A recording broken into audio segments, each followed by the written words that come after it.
Halo para pecinta sepak bola dimanapun Anda berada. Selamat datang kembali di channel kami yang selalu menyajikan berita terpanas seputar lapangan hijau. Hari ini kita akan menyelami drama di bursa transfer dan ketegangan di ajang Piala Dunia antar klub 2025. Siapkan kopi dan cemilan Anda karena kita punya banyak hal menarik yang akan dibahas. Chelsea melaju ke final, duel raksasa menanti. Chelsea berhasil mengamankan tiket ke final setelah menunjukkan performa dominan melawan wakil Brasil, Fluminense. Dalam pertandingan semifinal yang sengit pada Rabu dini hari, The Blues sukses menang 2-0. Sejak menit awal, Chelsea tampil beringas dan di menit ke-18, rekrutan anyar mereka, Joao Pedro langsung menunjukkan kelasnya. Sebuah tendangan keras dari luar kotak penalti membuat kiper Fluminense tak berkutik, mengubah skor menjadi 1-0. Chelsea semakin nyaman menguasai bola, sementara Fluminense kesulitan mencari celah. Skor 1-0 pun bertahan hingga turun minum. Memasuki babak kedua, dominasi Chelsea tak terbendung. Di menit ke-56, lagi-lagi Joao Pedro menjadi mimpi buruk bagi Fluminense. Ia berhasil memanfaatkan skema serangan balik cepat, menggiring bola sendirian dan melepaskan tembakan mematikan untuk gol keduanya. Chelsea memimpin 2-0. Meskipun Fluminense sempat mencoba menekan di menit-menit akhir, pertahanan kokoh Chelsea tak goyah. Tak heran jika Joao Pedro dinobatkan sebagai man of the match. Dua golnya memastikan langkah Chelsea ke final. Yang menarik, ia bahkan sempat meminta maaf setelah mencetak gol.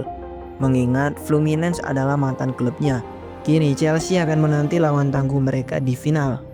Siapakah itu antara Real Madrid atau PSG? AC Milan dan Theo Hernandez dipastikan berpisah. Bek kiri andalan tersebut santer dikabarkan bakal merapat ke klub raksasa Arab Saudi, Al Hilal. Keputusan ini muncul setelah kedua belah pihak tak mencapai titik temu dalam negosiasi kontrak baru. Milan disebut-sebut bakal mengantongi 25 juta euro dari transfer Theo Hernandez, mengingat kontrak Theo Hernandez bersama Rossoneri hanya tersisa 1 tahun lagi. Kabar kepindahan ini juga diperkuat dengan sinyal bahwa Theo tidak akan ikut serta dalam skuad pramusim Milan yang akan dilatih oleh pelatih baru mereka, Massimiliano Allegri. Bagi Theo Hernandez, kepindahan ke Al Hilal menjadi babak baru dalam karirnya. Setelah 5 musim membela Panji Milan dan meraih Scudetto, ia merasa butuh tantangan baru. Tawaran gaji yang jauh lebih menggiurkan di Al Hilal juga menjadi faktor penentu. Meskipun negosiasi sempat alot, Fabrizio Romano telah mengkonfirmasi adanya kesepakatan lisan 2 minggu yang lalu dan kini sedang dalam tahap finalisasi. Kepergian Theo Hernandez tentu meninggalkan lubang besar di sisi kiri pertahanan Milan. Namun di sisi lain, penjualan ini menjadi langkah strategis bagi klub untuk menjaga stabilitas finansial. Dengan dana segar yang masuk, Milan kini akan fokus mencari bek kiri baru yang mumpuni untuk mengisi kekosongan yang ditinggalkan Theo Hernandez. Siapa kira-kira yang akan menjadi suksesor Theo Hernandez di Milan selanjutnya? Victor Osimhen menjadi salah satu saga transfer yang terus bergulir di musim panas ini.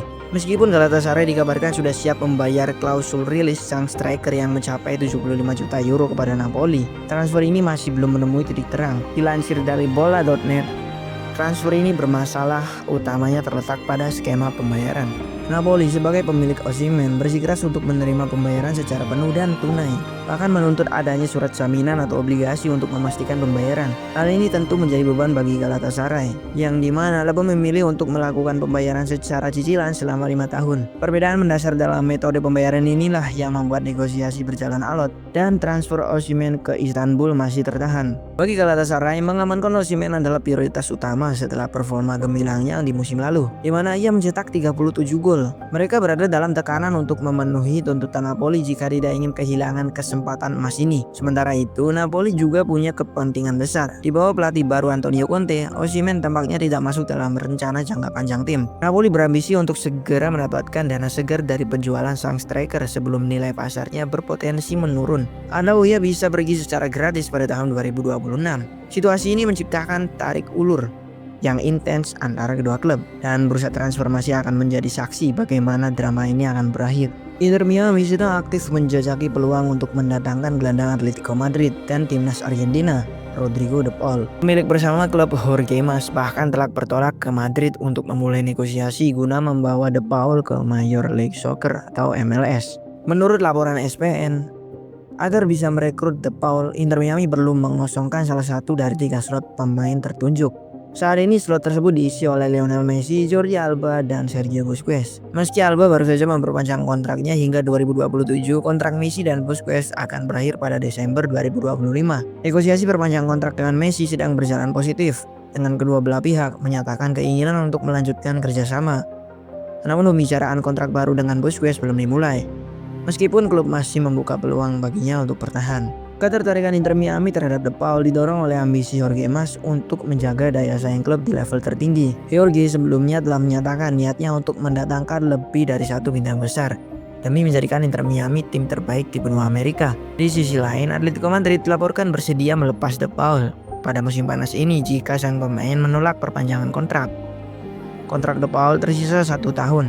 Dan Atletico ingin menghindari kehilangannya secara gratis pada Juni 2026 nanti. Meskipun demikian, pelatih Diego Simeone diyakini tidak akan dengan mudah menyetujui kepergian salah satu pemain kuncinya itu. Inter Miami menyadari bahwa keberadaan Messi menjadi daya tarik kuat bagi De Paul. Namun, kendala utama yang dihadapi adalah biaya transfer yang diminta oleh Atletico. Meskipun hubungan baik antara kedua klub cukup erat, harga yang dipatok Atletico dianggap terlalu tinggi untuk klub MLS tersebut. Jika De Paul akhirnya hengkang, Atletico Madrid sudah menyiapkan beberapa nama pengganti termasuk Javi Guerra dari Valencia.